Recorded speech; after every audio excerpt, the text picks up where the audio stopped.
Tonight, new developments as we come on air. Government commencing that process of ensuring that all buildings are fiber optic ready. Just how many households are being targeted? We will be giving you those numbers later on. Also, the Senate accusing KPLC of breaching the Constitution on its employment from Broadcasting House right here in Nairobi, Kenya. This is KBC Prime Edition. Good evening and thank you very much indeed for joining us on this cold evening. But I want to warmly welcome you once again this Monday, the 22nd. I'm Mboya with Lucy Mwaura in charge of our sign language docket and as our sign language interpreter. And this live broadcast begins right now.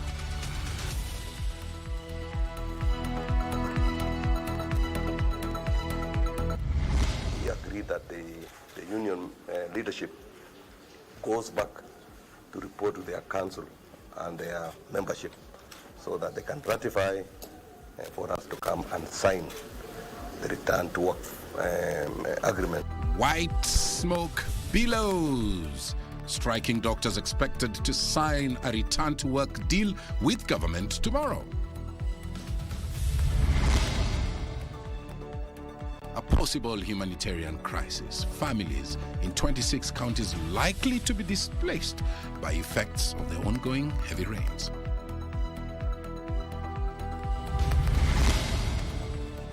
Survivors of Sunday boat accident in Lake Baringo narrate their ordeal as the search continues for 6 missing persons.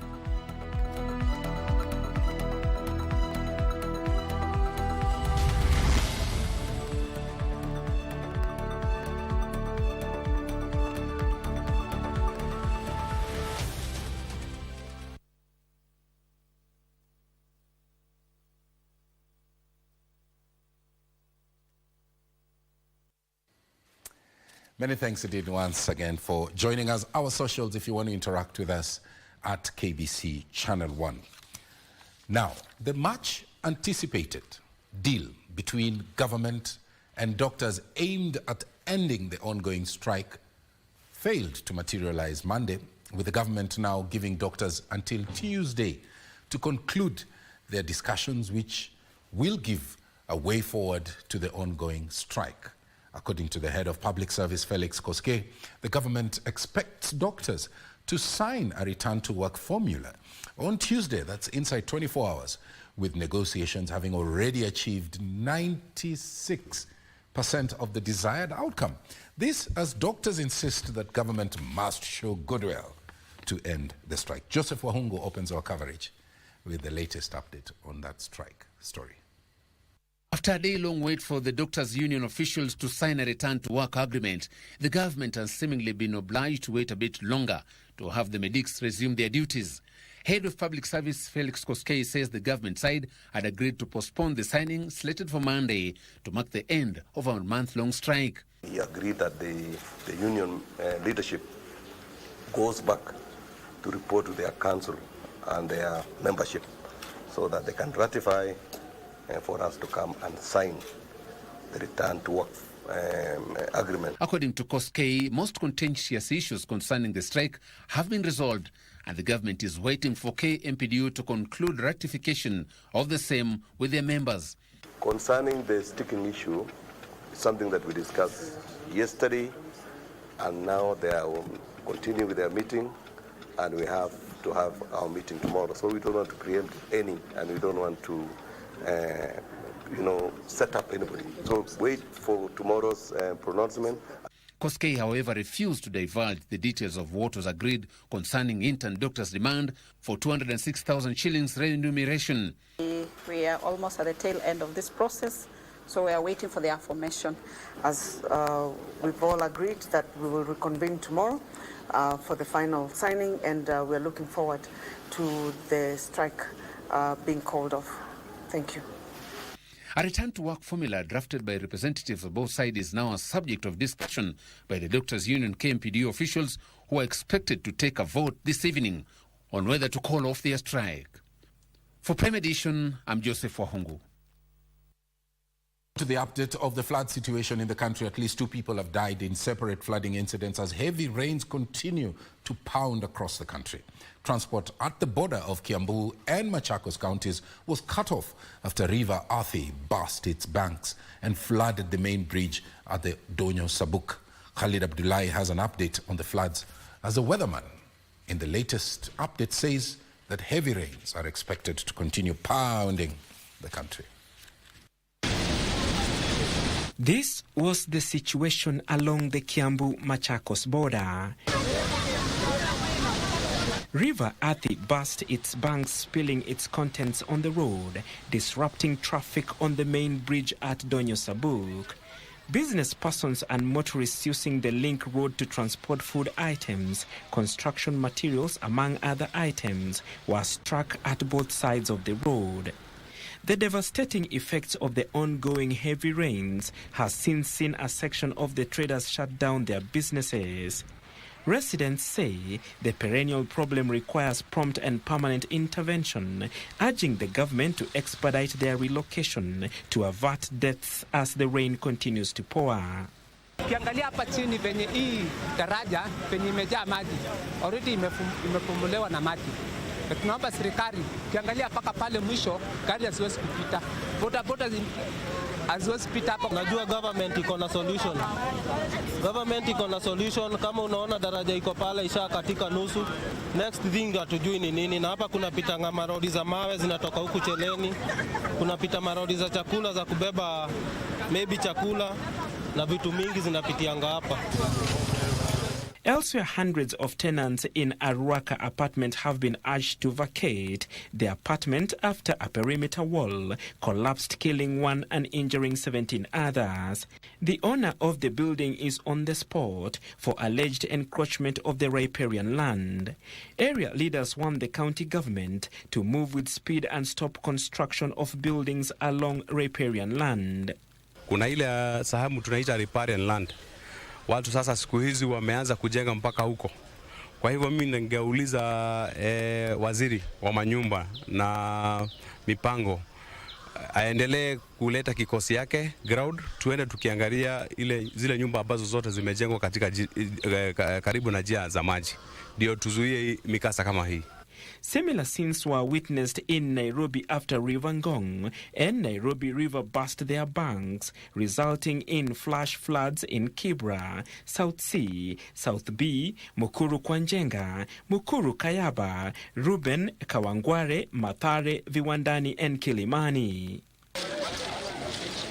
And over 1,000 flood victims in Wang Cheng ward in Karachuonyo constituency, Homa Bay County, Monday received relief food from the national government following the devastating floods in the area.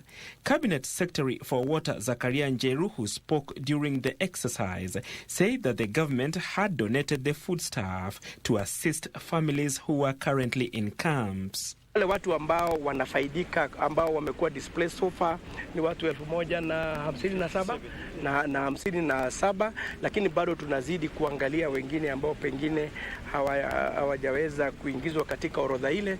Wote tutaangalia tuone ni vipi. Kwa hivyo na pia kuna wale ambao nyumba zao zimeweza kubomolewa na maji ama kuathirika. Tumeahidi kwamba tutarudi na mabati. With the country reportedly on red alert now, the Kenya Red Cross is warning of a possible humanitarian crisis with 30,000 households in 26 high-risk counties likely to be displaced as heavy rains continue to pound across the country. The humanitarian organization has also issued an alert to residents living around Masinga and Kiambere dams, which are at risk of spilling over after the water levels exceeded their limits. This comes as several rivers here in Nairobi, across in Machakos and also in Kajiado County burst to their banks, causing major flooding in residential estates, loss of lives and livestock as well. Infrastructure there being destroyed and, close to 10,000, 144 houses being displaced. Our reporter, Jailo Picho, spent a bit of time and has the details of the advisory and how to keep safe. Heavy rainfall has been witnessed across the country in the last 48 hours, with no signs of let-up affecting at least 23 of the 47 counties. And with the rains come stories of death and destruction. According to Kenya Red Cross, there is likelihood that 30,000 households will be displaced in at least 26 high-risk counties, with the incidence of drowning expected to rise, an upsurge of water and vector-borne-related diseases. Issuing an alert, the humanitarian organization says they are monitoring and conducting a continuous situation analysis. So far, the heavy rains have caused significant infrastructural damage in Samburu, Nairobi, Kiambu, Machakos, Mombasa, and Kajiado. Additionally, 4,795 livestock deaths have occurred, with 10,144 households displaced. 27,000 acres of arable land has been submerged, 206 businesses affected, 14 roads destroyed, and 18 schools affected. They are also warning of a possible spillage from Masinga and Kiambere Dam, which has experienced an overflow. Among some of the interventions in place is the setting up of 49 displaced camps, support to 364 households with food items, and 1,425 people reached by health outreaches. To keep safe, they have advised the public to take the following measures: evacuate immediately in case of flooding, keep off moving water that is 6 inches and above. A foot of moving water can sweep a vehicle. Use a stick to test the depth of water. Switch off electricity at the main switch if the house is flooded. Avoid parking and driving along streams or rivers. Avoid down power lines and muddy waters, and do not drive over a flooded bridge. The emergency line is 1199. Opicho Chemtai for Prime Edition.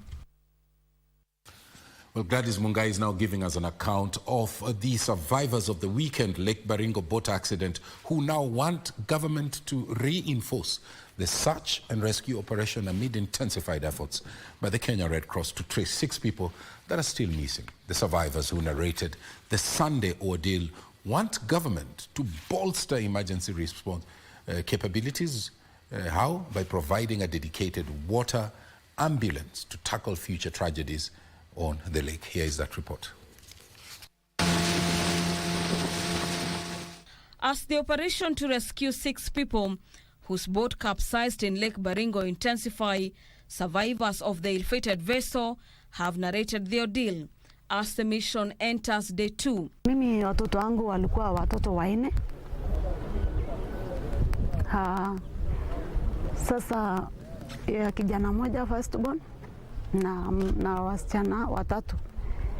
Sasa vile walienda wasichana wakaniacha, sasa nikabaki na kijana. Kuja tu tukaona waves inasumbua sisi, inaingia mara inapiga maji, tunaingia boti, na tukafika tu hapo kwa katikati, tukaona waves ndio mingi kabisa. Imepiga tu moja ikiingia maji, na tukaona watoto wakapata changamoto kidogo, wakapika nduru na wakaanguka. Lakini sisi tulifika tu hapa salama, tulikuja kuokolea na tulifika salama, tulikuja tu paka kanisani. A weekend church trip for Baringo youth turned into a desperate fight for survival as the boat capsized on Lake Baringo. The ill-fated vessel carrying 23 high school and grade 8 students was en route to Kokwa Island for a church service. That occurred yesterday as a result of the strong wind. I did request that as government, we need to have a marine office here in Kambia Samaki with personnel. The purpose of this office here is to come up with the governance structures to govern the activities in this Lake Baringo. Because up to now, the way that things are being controlled might not be within the expectation of the locals. And it is just being finalized by Red Cross, and we have made logistics to ensure that now they can be taken back to their homes to reunite with the a larger family. So far we are here with the county security team and the leaders in solidarity to ensure that we try to continue with the rescue operation. The situation worsened when the boat propeller became entangled in a fishing net, rendering it powerless to navigate the choppy waters. Nataka water ambulance kwa hii bahari, kama water ambulance 2, moja iwe katikati ya maji kama Kokwa, moja iwe hapa. Ili chochote ikifanyika, tunaweza kuokoa maisha ya wananchi kwa haraka. Panic surged as some of the passengers feared the increasing rough water jumped into the lake. Sababu unajua sasa masutuko hata usiku mtu tasaruka kufikiria jana ile maneno. Na hawa wametulia. Sasa tunataka peleka watoto mpaka kambi ya samaki akutane na wazazi yao. 16 passengers were pulled to safety. Bado tunasubiri kungojea manusura kama watasapata. Na tunataka kuhimiza serikali washughulikie. Hata yule mtu ambaye amepoteza mtu hawezi tosheka bila kuona. Ni mzuri patikane, na hata kama amekufa ndio akuja aridhika kwamba imeshapatikana. Lakini wakiacha hivyo, hata sisi tukiwa wakaaji ama community kwa jumla hatuwezi kubali hiyo.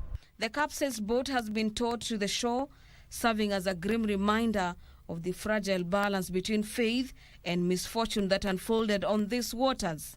For Prime Edition, I'm Gladys Mongai. Now let's move away from those stories around flood and look at the summit that has been going on, where government has commenced the process of reviewing building codes to ensure that all new buildings are fiber optic ready. President William Ruto says that plans are already underway to increase fixed broadband access to 12 million households within 6 years and connect 100,000 institutions and markets. To create a more effective whole. The 4-day Connected Africa Summit 2024 seeks to address connectivity challenges, digital infrastructural gaps, cybersecurity issues, data protection and privacy, and digitalization of government services across Africa. Also learn to use what we have and make sure that the ball is always ahead so that we find it there. President William Ruto committed to invest in the development of a fixed broadband infrastructure that will reach over 12 million households within the next 6 years. From 1.2 million to 8 million out of the 12 million households between 2022 and 2030. Furthermore, we have commenced the process of reviewing our building codes to ensure all new buildings are fiber optic ready. This among interventions such as the rollout of the National Citizen Digital Skills Program, commonly known as the DigiTrack, and laying of 100,000 kilometers of fiber by the year 2027 that is expected to sustain the growth momentum of the ICT sector at 10% annually. We have committed to provide 40 hours of digital skills and innovation training free of charge to citizens across the country, delivered through mobile units. He urged African countries to work together to formulate and implement a harmonized model for digital transformation. A harmonized model of regulation to be governed by a network of ICT authorities which shall oversee the integration of the digital transformation initiatives throughout the continent in accordance with our AU 2063 agenda for ICT. Now, senators are accusing Kenya Power and Lighting Company of breaching the constitution on its employment policy. The management of the company that appeared before the Senate Committee on Cohesion regarding equal representation was hard-pressed to explain why two communities constituted 40% of the workforce at the utility company. KPLC Managing Director, Engineer Joseph Siror, say that already plans are on to sort of rectify that situation. The Kenya Power and Lighting Company, KPLC, is once again on the spot. From the above data, Chairman, the company does not have any ethnic which is more than 1/3 of the staff establishment. The company on Monday morning was put to task to explain why only 2 communities formed a greater percentage of employees at the institution. You've employed 5 communities, taking 77% of the slots. 2 communities doing 40%. So why do we have 2 communities occupying almost all the positions in this country? Then why are we taking our kids to school? We may not be able to change what is already behind us, Chairman, but we are really committed to ensure that the people we get on board are the most competent to undertake this, and we are very keen not to ensure that we don't discriminate against any individual. Out of the 43 communities in Kenya, KPLC has only employed 31 communities. The company has further not complied with hiring the required number of people living with disability. The Senate Committee on Cohesion also established that the company has a high aging workforce, with 1,287 of its employees aged between 55 to 64. The company was also accused of not adhering to the 2/3 gender rule, with 70% of its employees being male. That not more than 2/3 of members of elective or appointed bodies shall be of the same gender. That one also is a law. The company has not complied with the 2/3 gender as per Article 27, paragraph 8, Article 27, paragraph 8 of the Constitution of Kenya 2010. So we submit here that being a technical organization, there is a limited pool of qualified female candidates for technical positions, especially in specialized fields, and representation of that 21.18% of female. Again, I think in terms of the kind of work we do in the field, it's a bit rough, and at times even who may not really be as attracted. But yes, we are doing everything possible to ensure that we do even comply in this particular area. KPLC has only conducted 5 advertisements for job vacancies in the last 5 years, seeking to hire technical, legal and ICT experts. Abdiaziz Hashim for Prime Edition. As his story brings us to our first break, we're just taking a short break, and we'll come back with the second part of this live broadcast to balance this live bulletin. Stay with us.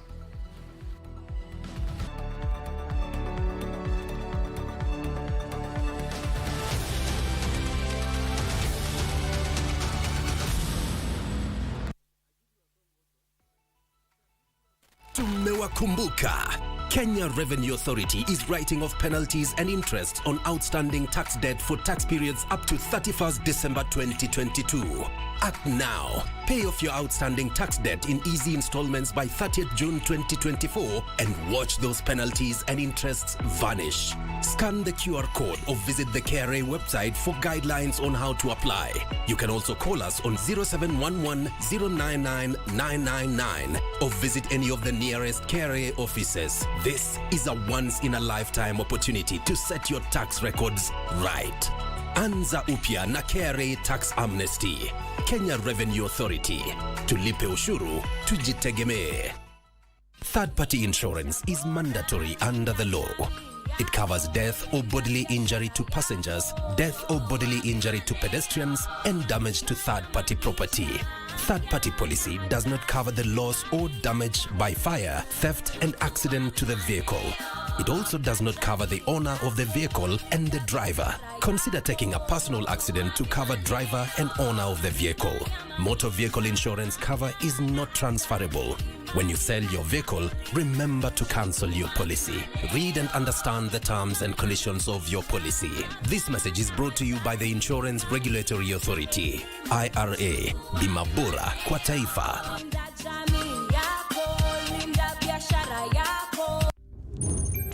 Kurumisha ndege. Aviator instant game. Be a daring pilot and earn by how much high you can lift the plane. The higher you fly, the higher your win. The sky is the limit. Mozart Bet. Welcome to Sensei Institute. Mahali skills zangu ni pesa mkononi. At Sensei College, practical skills is the definition. Accredited by the government and founded on a Christian background, Sensei College offers all-rounded programs that are tailor-made to enhance your skills and give you the future you desire. We offer courses such as interior design, fashion and design, hairdressing and beauty, hospitality courses, trailer driving and defensive driving, building construction technology, CCTV, solar and electrical installation, photography and video production, electronic courses, vehicle electronics and mechanic courses, agricultural mechanics, ICT, and many more. To enroll in any of our campuses in Nairobi and Nakuru, all you need is your national ID card. Mapema ndo best. Take advantage of our monthly intake. Come to kusort na skills. Sensei College, my skills, my future. Kenya Broadcasting Corporation is Kenya's most trusted news and entertainment brand. Grow your business, acquire more clients, and reach new, diverse audiences by advertising with us. We connect brands to audiences that matter, driving results for brands and enhancing your current marketing strategies. We have packages for all needs, and no product is too small for us. Contact us today and capitalize on our combined power of radio, TV, and digital platforms. KBC, connecting Kenyans.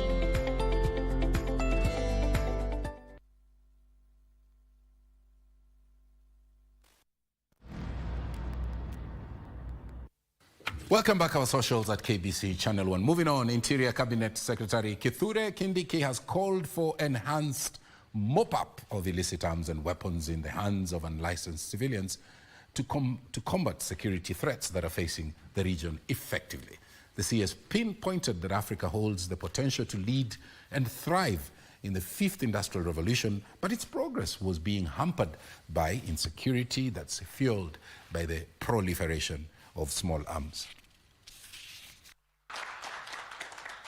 Speaking during the leadership transition at the Regional Center on Small Arms and Light Weapons that saw Jean Pierre Betinji take over as the organization's executive secretary from Lieutenant General Badreddin Abdelgadir of Sudan, Interior Cabinet Secretary Kithure Kindiki said that illicit trafficking in small arms and light weapons continue to fuel conflict, violence and instability in many countries across the region.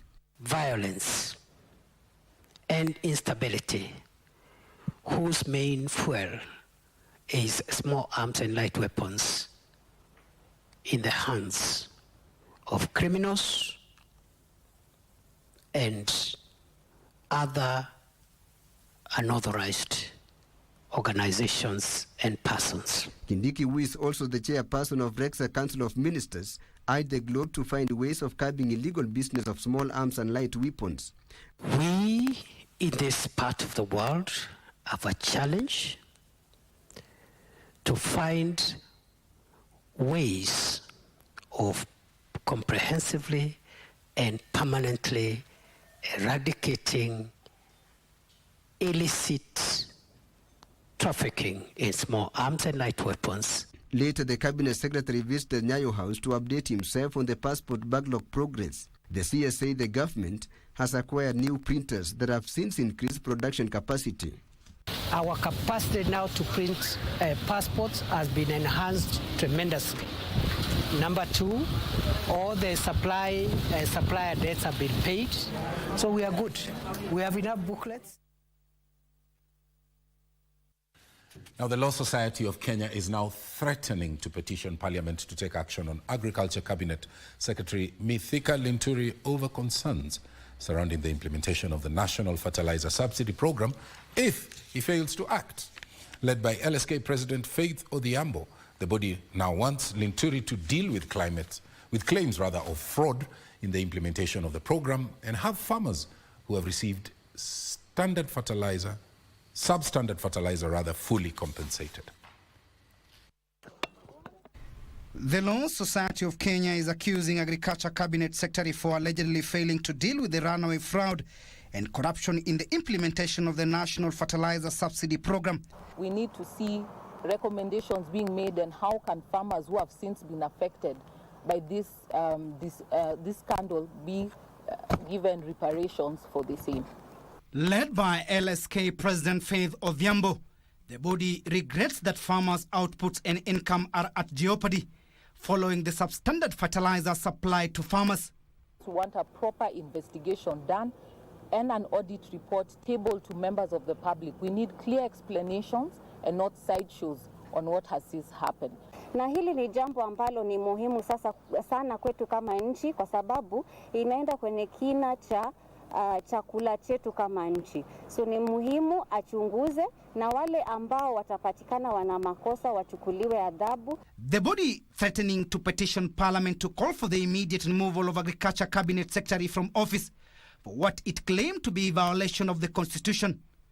The period that we have given for the demand to the CS is a 7-day demand notice that he starts setting in place some of these recommendations that we have made, because we need to see action. He's responsible for that ministry, and we cannot keep seeing the ping-pong games that are going up and about. We need to see answers. Timothy Kipnusu for Prime Edition. Mohammed Abdi Ali, apologize for that, also known as Abdu Fida, has been jailed for 12 years. Abu, who was a medical intern, was found guilty of being a member of the ISIS and has been in custody since 2016. Trial magistrate Martha Mutuku, while sentencing Mohammed Abdi Ali, also known as Abdu Fida, said that a decision was pegged on the 8 years that Fida had already spent in custody while the matter was pending in court. Details of this and other stories on the Scales of Justice segment. In 2016, Abu was just an intern doctor before his life took a turn for the worst when he was charged for terrorism. The court finds that, one, the offenses consisted of mainly of a collection of information as opposed to collection of weapons. The medical intern was found guilty of linking news with other ICC fighters in Libya. Fida had been charged alongside Nuseba Mohamed Aji, alias Fida, who was acquitted of the charges for lack of sufficient evidence. I find that the sentence should run concurrently. Time shall start running from the date of arrest. And a businessman, Samuel Brian Nyongo, has been detained for 5 days for alleged cyber harassment. Trial Magistrate Dolphina Alego directed police to record statements from the complainant. The name of the brother to the complainant was mentioned. I have not recorded the statement. There was also the emergence of John Malongo of Subru Motors, whom I have not recorded his statement. Elsewhere, Okoth Bado hearing in the murder of former Rongo University student Sharon Otieno was adjourned prematurely Monday after the third accused Caspar Obiero presented an application before Justice Cecilia Githua that he had lost his wife and mother in an accident and they will be buried on 3rd May. For the injuries he sustained in the said accident, where he lost the mother and the grandmother. The court was also told that his son was also badly injured in the same accident. The judge ordered the hearing to resume from 6th to 10th of May after burial of his beloved ones. I also convey my sympathies to the third accused for the loss of members of his family. But direct also that hearing resumes on the 6th of May. Ruth Wamboi for Prime Edition. He was the pride of the Wajir district when he became the first cabinet minister from there and the second from the northeastern region. This week on the cabinet, we focus on Hamid Khalif, who served as Minister for Labor and Manpower Development in President Kibaki's administration.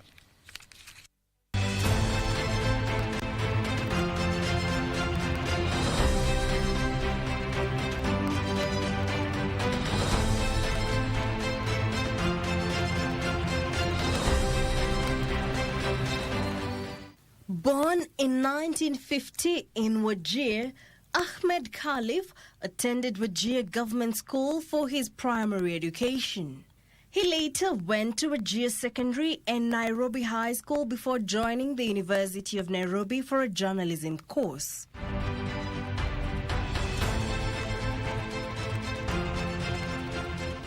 He thereafter had a career in the civil service as an information officer before joining British Broadcasting Corporation.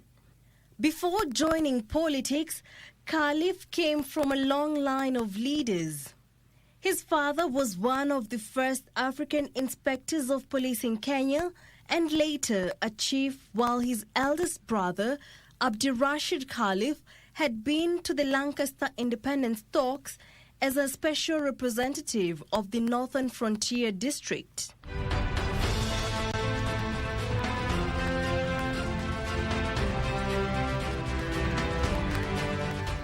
Ahmed Khalif arrived on the political scene in 1979, aged 29, having been prevailed upon by elders to step into the place of his brother, who had been expelled from Kano.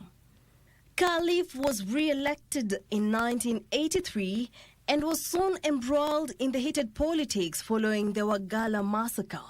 One of the lowest moments in independent Kenya's history, the carnage that started on February 10, 1984, members of the Degodia clan of the Somali were gathered by security forces held at the Wajir airstrip, and hordes of them killed in a security operation apparently to weed out bandits. Khalif, a member of the Degodia clan and the local member of parliament, became the face of the outcry, telling parliament the following week that more than 1,000 people starved to death following the inhumane conditions under which they were held at the airstrip.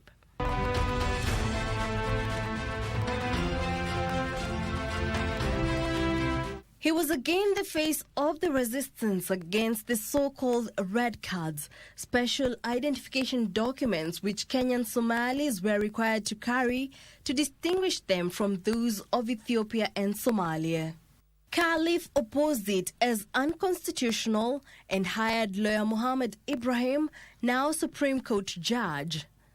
He won the case and became a hero among his constituents and the Somali community.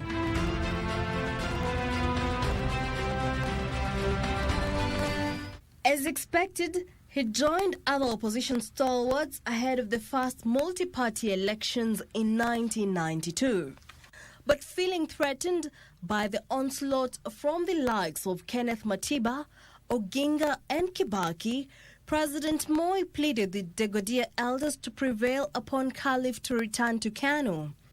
Thus, Khalif, the erstwhile harsh government critic, ran on a Kano ticket in 1992 and was appointed Assistant Minister for Finance on winning the election.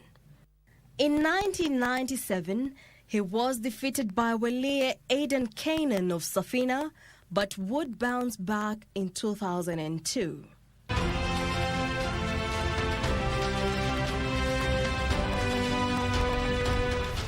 Ahead from the historic elections, Khalif had from 2000 become an active member of the Ufungamano initiative that was pushing for the constitutional reforms amid strong resistance from the Moi government.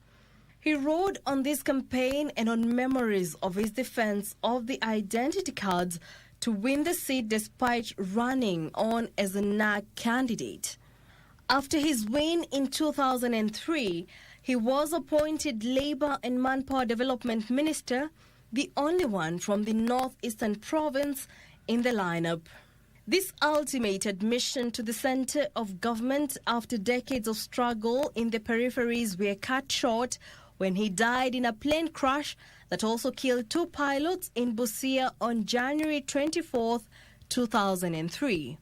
3 other ministers, Martha Karua, Raphael Tuju, and Jebi Kilimo, were injured when their chartered aircraft hit power lines and crashed into a residential estate shortly after takeoff. Khalif died shortly after arriving at the hospital, having been minister for barely 20 days, becoming the shortest-serving minister not just in the Kibaki cabinet, but perhaps in Kenya's history. Jackie Wambiru, The Cabinet.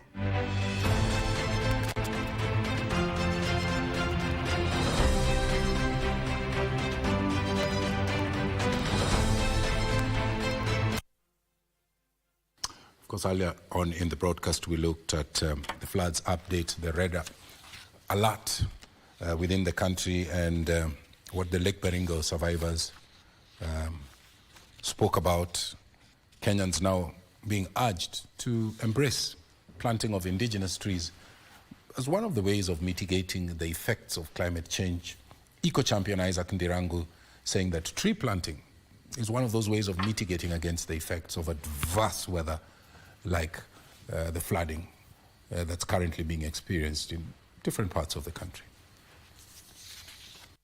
As the world celebrates Earth Day under the theme Planet versus Plastic, eco-champion Isaac Ndirangu has called for more efforts geared towards tackling the environmental challenges facing the world today. The type of trees that we are recommending is indigenous trees that needs to be planted. Today, we've planted fruit trees.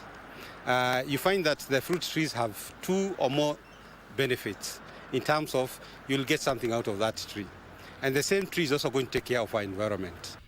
Speaking while planting trees at the Kenya Broadcasting Corporation, Ndirangu highlighted the importance of tree planting in mitigating adverse effects of weather like the floods that continue to cause havoc in the country. If you find the places that we're having so much floods is because there is soil erosion.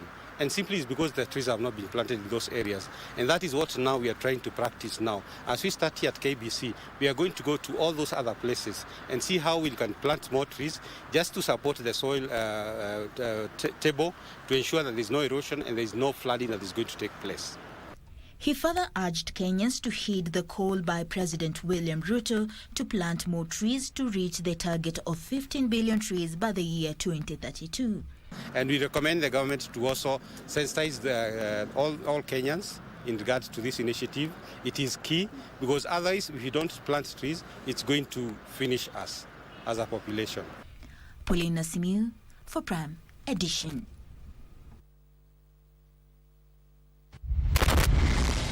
Up next, harmonization of the digital policies underscored at the ongoing African summit attended by 16 ministers from Africa. Evans Mwangi wins the 1000cc category in the Superbike Series opening leg.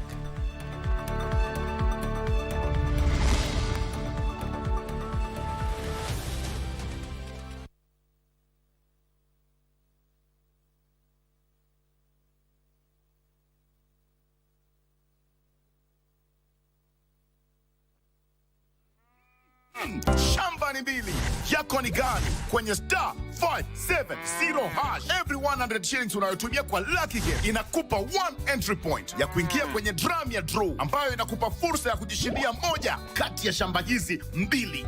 Mwisho wa April namtangaza mshindi wa shamba hili la 1.1 million Kenyan shillings na unapata title deed yako safi. Na mwisho wa Mei namtangaza mshindi wa shamba hili la 1.1 million Kenyan shillings, lori za mawe na mchanga. Ploti ndizo hizi. Dial star 570 hash. Title deed ndio hii. Vuka na shake.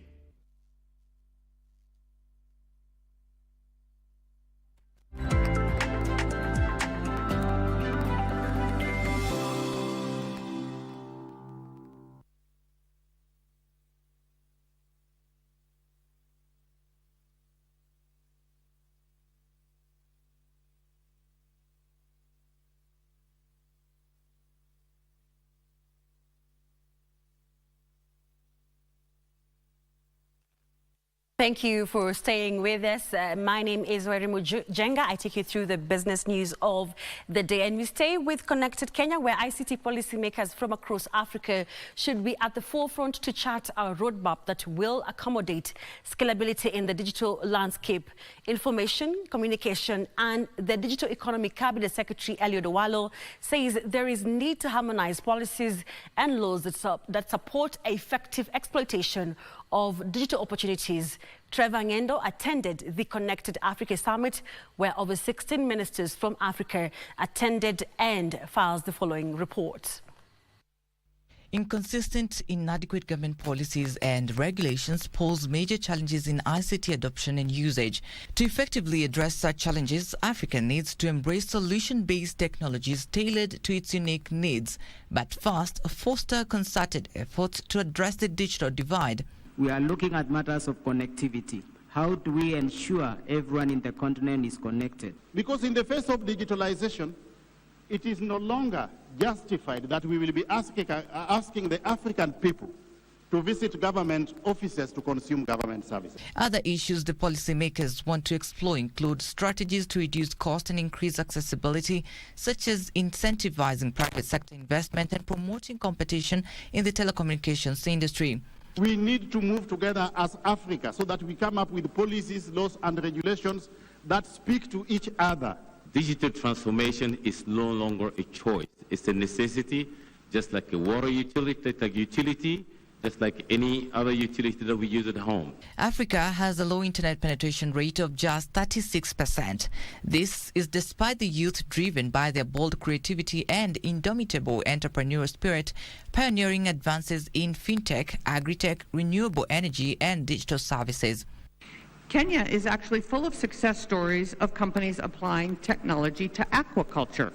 We believe that our respective digital ecosystems can thrive through more cooperation at all levels. We have then agreed and we aim to form a caucus of authorities responsible for digital connectivity to coordinate this effort and support our respective governments in the achievement of these priorities that will be identified here. Delegates underscored the need to close the digital divide as a priority to enhance connectivity and grow the contribution of the ICT sector to Africa's GDP. Trevor Ngendo for Prime Edition. Now, Kingdom Bank, which is a subsidiary of the Cooperative Bank, has joined the list of banks opening branches in Gikomba market to serve the growing clientele among the micro, small and medium enterprises. Kingdom Bank Board Chair Margaret Karagatha says Gikomba, that is the hub for retail traders and customers, wholesalers and other businesses, including food vendors, present an opportunity for financial institutions keen to support entrepreneurs in the area. Know that great things have come from Gikomba, and so coming to start to work with you, we see that it is our commitment to work with entrepreneurs to grow all the way to the top. It is vibrant hub steering business with micro businesses and small enterprises that form the backbone of our economy. And our decision to establish a presence here underscores that dedication to support and uplift the work that is going on. Now, plans are underway to establish a government-backed leather fund that will finance the purchase of hides and skins during the high season to minimize wastage and poor harvest losses. The Kenya Vision 2030 Delivery Secretariat says the leather fund is part of a raft of measures that will see small and medium enterprises liquidated in efforts to spur activity. Kenya is seeking to locally manufacture 25 million pairs of shoes annually in a bid to provide a ready market for leather processors and companies. Driving up the local demand is earmarked to reduce wastage of hides and skins in Kenya and propel the leather industry. We have to appreciate the market currently. If you look at the number of our school-going children, if you look at our security forces, at our factory workers, if we are able to convert that one to ready markets and they start buying rockery, the industry will grow. To liquidate the hides and skin industry that is mostly driven by the SMEs, a leather fund will be established to shield SMEs from fluctuating leather prices, especially during the high season for tanning before selling to small-scale processors. There is no automatic market for the existing, maybe tanners or the traders, to absorb all the hides. The government, with the Leather Development Fund, will come and do all the contract tannings to absorb all the heights instead of being thrown away. They are calling on counties to employ leather officers to work in tanneries to be established in devolved units. Looking at quality products that are manufactured locally, properly branded, properly packaged, so that they can fit in the market. They also want tanneries to familiarize themselves with international leather standards to increase exports and reduce leather interceptions in key international markets. Benson Rioba reporting for Prime Edition. Food processing, packaging, building and construction, electronics, fashion and textile value chains have been identified as key opportunity niche areas for those keen on tapping into the circular economy space. East African Business Council Chief Executive John Bosco Kalisa is urging businesses to focus on creating linkages to unlock the potential in wealth generation from waste. Data from the Ministry of Environment indicates that the government spends 3.4 billion shillings annually on waste management, despite the total waste generated in the country increasing on account of industrial growth and agro-processing. The transformation we want is a shift, a paradigm shift from a linear economy to a circular economy. This presents an opportunity to create wealth that the private sector can tap into. And it will require a lot of efforts. It will require a lot of collaboration in terms of policy, in terms of a shift in terms of legal and regulatory framework. It will require finance. And I'm happy KCB Bank is here. Last evening, I met the CEO of Equity Bank. Doctor said, please come. To support transition from linear to circular economy, the private sector wants sustainable financing and incentives. 60% to 70% of the waste we're talking about today is organic waste.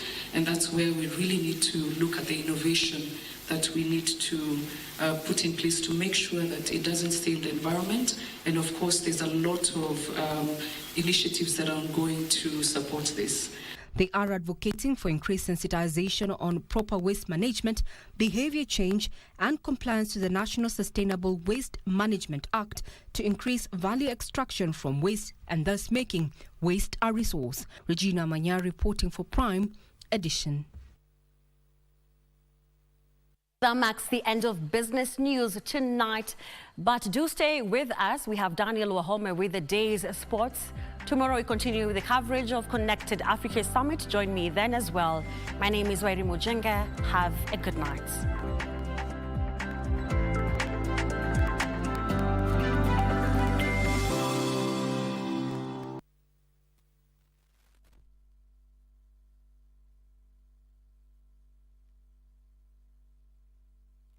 Multi-bonus. Zidisha ushindi wako hadi 1,000,000 na multi-bonus 1,000%. Kuwa mshindi. Mozart Bet.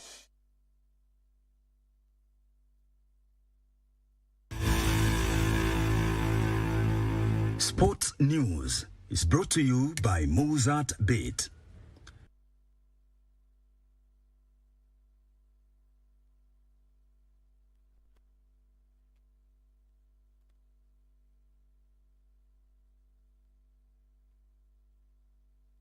A very good evening to you. My name is Daniel Wahome and welcome to Prime Edition Sport. Evans Mwangi won the 1000cc category during the opening leg of the Superbike Series at the Whistling Morans racetrack in Athi River, Machakos County. The championship attracted dozens of racers who competed in a total of 5 classes. Evans Mwangi completed the 1000cc category with 45 points after 2 grueling rounds to emerge the winner during the first leg of the series held on the asphalt 1.4-kilometer racing track at Whistling Moran. Motorcycle racing has been growing in Kenya year after year, and we can see races are doing good times, and one day we'll export somebody to the MotoGP. Bikes, the adrenaline is always correct, the energy is always correct, and it brings people together. PJ Gadhaya wound up second, while Mark Makanga posted 32 points to be placed third. Gidenji Kimamo was the victor in the 600cc Supersport category, as Jeremy Raphael and Joy Nkatha wound up in second and third positions in the race that attracted a total of 12 riders. For me, we used to be in top 3 in almost all the races, yeah. But it's also welcoming seeing the new guys who joined the race today in our category. performing good. So that's we're going in the right direction. Muraya Kuria was in imperious form in the 100cc class, peeping Edwin Gakuru and Charles Kimiti to second and third positions. Third place Kimiti, who is racing with the course, expressed his determination to post impressive results in the remaining season's races. I'm aiming to compete across the world in other countries, Brazil, America, South Africa, other countries which have the community where I can participate with them and compete, represent Kenya in the international level. The organizers are mulling over increasing the number of legs in future, calling on partners to come on board and boost their efforts to popularize the sport in the country. To spread out the 4 races within the year is fair enough, so that we give people adequate time to practice and adequate time to prepare their bikes in case they need to do anything to them, and also to practice for the forthcoming event. And I personally believe that it's fair and enough. I think this event is going to be, it has been a good show starter for us. It has been a good example for how the rest of the year is going to be, because we expect people to come. We expect racers to turn up. Now we have more female racers. Now we have even more new racers and younger racers. And we expect that to be more and more even in the future. The next round of the series is scheduled July 21st at the same venue. Truly, disability is not inability. Now, moving on is that Africa silver medalist Elizabeth Ndiego won a gold medal at the inaugural Mandela African Boxing Cup held at the Durban International Convention Center in South Africa. The hit squad keeper defeated Reddy Adosinda Gremane of Mozambique on a unanimous point decision. In the elite women 70 to 75 kilogram middleweight fight, Ndiego Elizabeth punched her way to victory against Gramani Radi of Mozambique, having bettered her score in 4 rounds of 5. Ndiego hopes to qualify for the Paris 2024 Olympic Games, with Sunday's bout being her first international competition since her 5-0 loss in the round of 32 to Lithuania's Tonkute Gabriel at the Olympics' first world qualification tournament in Italy. Meanwhile, Siambu FC were crowned winners of the Men's Governors Cup soccer title after beating Gornit FC 3-0 in a tight and entertaining final played at the Jomo Kenyatta Stadium in Samburu County. In the women's final, Larabol FC piped Milimani Starlets 1-0 to win the women's trophy. In the men's volleyball, Young Stars registered a 3 straight sets win over Suguta Club as KCB overpowered Kind Fund to win the corresponding title in the women's category. Goldwyn lifted the darts title with XQness and Alpha Wamba being placed in 2nd and 3rd positions respectively. The tournament, which was organized to promote peaceful coexistence, also consisted of other disciplines, namely basketball, netball and sitting volleyball. Wakikaa wote bila ukabila, bila umri, bila vile mtu anakaa kikazi, wote tunakuwa hapa bila kutoka gavana mpaka kila. Winners in soccer received 500,000 shillings in prize money, while darts and volleyball victors walked away with 200,000 Kenyan shillings each. Nora Mwangi reporting for Prime Edition Sports. Moving on is that Joshua Mwangi and Halima Wanga will be part of the team that will head to Rwanda in June to represent Kenya at the Africa Kung Fu Championship. The two were selected to represent the country after winning their respective categories at the Kenya Wushu National Championship, which ended last night in Kiambu. Peter Murigi emerged victorious in the Wobukwan boys category, defeating Carlos Muli and Leonard Moore, who finished in the 2nd and 3rd positions respectively. In the girls category, Halima Wanga was the best player, relegating Melina and Kailan Juki in the 2nd and 3rd respectively. In the Changkwan category, Joshua Mwangi and Lilian Duta were unmatched and also booked their ticket to the Continental Championship in June. We are choosing a team to go for Africa. We are going to Rwanda at June. I have already invitation. Date 15 to 16. Yes, we are going to Rwanda for Africa Championship. Kung Fu haijulikani sana Kenya, and that's why unaona pia participants ni wachache. So tuna hopes za kuenda mbali. Kuenda mbali ni kupata watu wengi waweze kujoin Kung Fu na waweze kujoin hadi team ya Kenya. Joshua Mwangi and Lilian Duta were also the best players in the elementary Changkwan category, as Mark Wambua won the guide in Changkwan category to also book his ticket to Rwanda. Kwanza girls, hakukuwa girls. We knew that hii ni kitu ya boys. But for now, girls are many. Kwa shule, hizi primary schools, hizi CBC, hadi high school, wamekuwa sasa. So naweza sema progress and the number of people imekuwa high for now. And sahi watu wako determined because this is something naweza kupeleka Olympics. The top performers received a trophy, medal and certificate of merit. Even today, we have already moved the first step. We have, give or bought, 20 set of the Kung Fu costume to the Kung Fu Federation for them, to practice or even wear the clothes to do the performance. Pauline Nassimir for Prime Edition. And host Morocco won the 2024 AFCON Futsal Championship. The Atlas Lions clinched their third consecutive title after thrashing Angola 5-1 in an electrifying final played last night. Libya defeated Egypt 3-1 on penalties after a 2-2 draw to finish third in the competition. Goals from Sofiane Bourite, Bilal Bakali, Anas El Ayane, Idris Rais El Feni and captain Sofiane El Mesa were enough to secure Morocco a 5-1 victory in a thrilling AFCON futsal final against Angola. Crossbar, strike the back. They now join Egypt as the two teams to have won the Continental Championship on 3 occasions. Meanwhile, the Mediterranean Knights of Libya came from behind to beat Egypt 3-1 on penalties, following a 2-2 draw in the third-place match.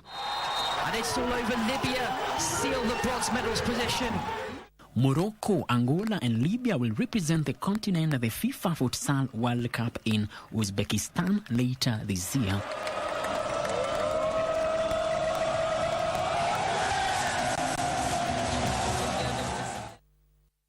And Victor Kipchirchir defended his title at the 5th edition of the Eldoret City Marathon as he claimed a hat-trick on the road in the City of Champions.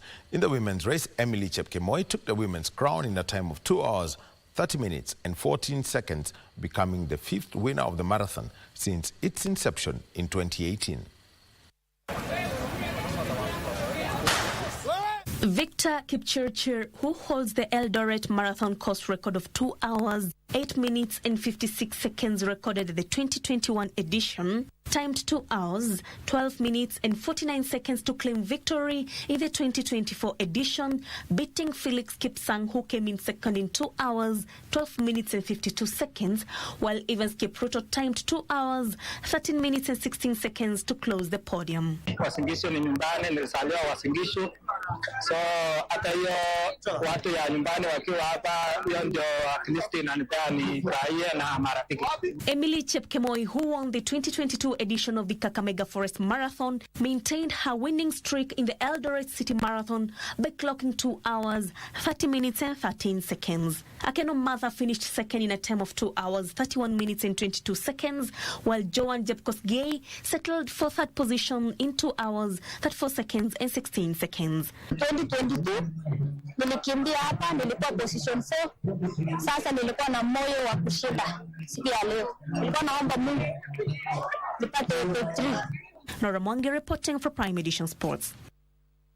And that's the sport for tonight, and tomorrow we'll be focusing on our volleyball teams. The men are in Cairo, Egypt, so we'll be taking a look at how did Kenya Prisons perform in the semi-final of the Africa Volleyball Championship for clubs that is going on in Cairo, Egypt, that match going on, and also the other two Kenyan clubs, KPA and Equity. My name is Daniel Wahome. Have a good evening. Back to you, Tom Mboya.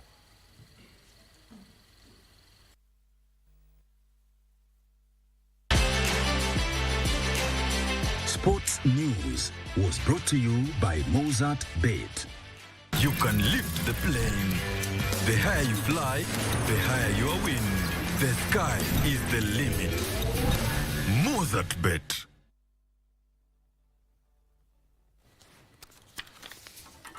Well, that's all we had time for on the day that the Pan-African Parliament began deliberations to formulate a universal law, a law that's expected to streamline gender issues right across member states. Remember, Rwanda has already done it. 51% of their legislators are elected women representatives. Well, many thanks to Nimo for handling the business segment. I want to thank Daniel Wahome, the Homes, for being sporty today, and Lucy Moura for handling extremely well the sign language docket. On behalf of the Prime Edition team, thanks so much for watching. My name is Mboya. I will be back tomorrow. Good night and God bless.